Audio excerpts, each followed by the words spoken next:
Sounds good. Thank you. Great. Ovidia, thank you so much for jumping on real quick.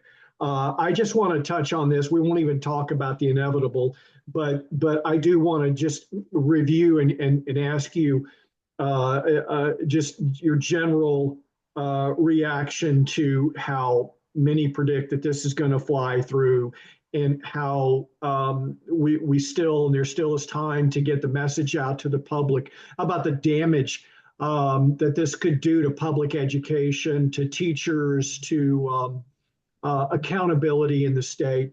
Just essentially, let's just start with the fact that you're saying, oh, this will only cost $1 billion. What's the fallacy in that, that this is only a $1 billion thing? Well, the big lie is that it's $1 billion that they're saying that they're going to put in now. What we know from seeing voucher schemes in other states is that there's an initial pot of money, and that pot has to continue to grow. And so the 1 billion is not going to stay 1 billion.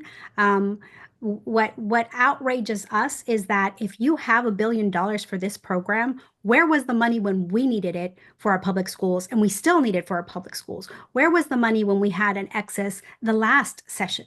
Where was the priority for the majority of the students in Texas, because they go to our public schools? And so this message of our children need a better schools, our schools need to be better, but it's the state that is the problem, because the state is not funding our schools the way they are supposed to. And the $10,000 per child. Talk to me about the inequity in that. Why is that even fair? It's not. It's not fair at all. It is another message to educators and parents out there that are going to continue to use our public schools, that their children are not the priority in Texas. When we are talking about billions on one side and thousands on another side, it doesn't make sense, especially when we have been crying out for the state to help our public schools for many years. And we have been fighting vouchers and defeating vouchers because we, as Texans, know that vouchers are not right for our state and our children. We've also been talking about the different states that have allowed vouchers to come in and how they have hurt their budgets. And so we don't want to say we told you so, because it's going to hurt our kids in the process, and we don't want anything to hurt our kids. And so this is why it's just so frustrating to know that our our state is looking at dollar signs instead of the future of our children.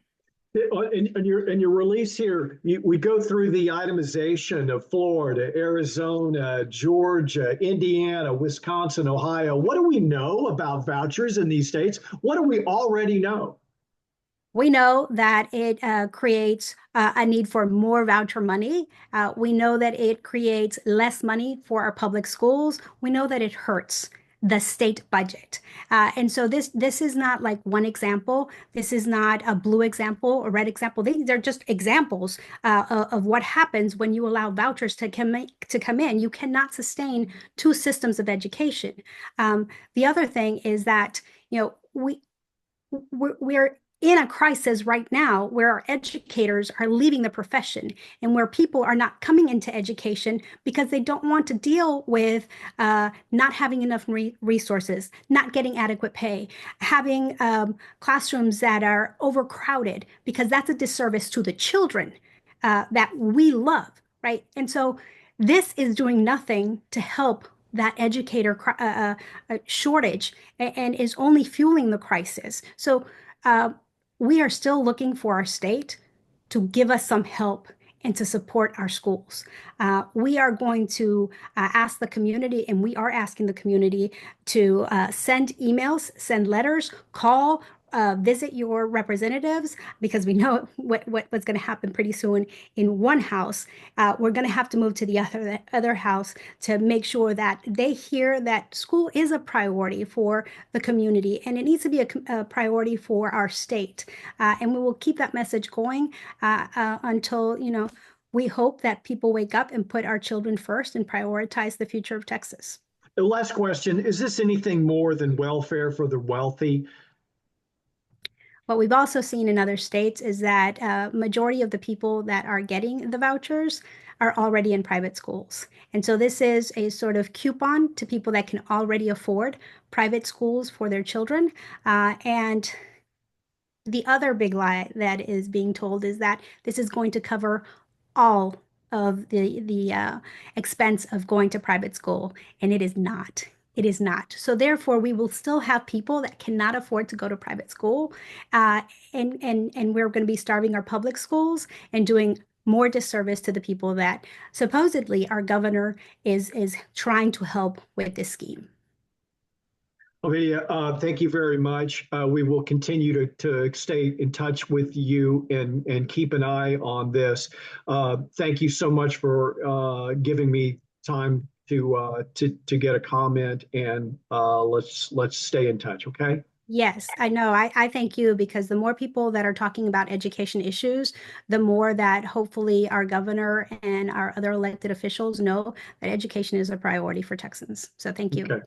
Ovidia, thanks so much. We'll talk soon, and thank Clay for me as well. Appreciate it. I All will. right. Thank you. Okay. Have a Peace. good Bye one. bye.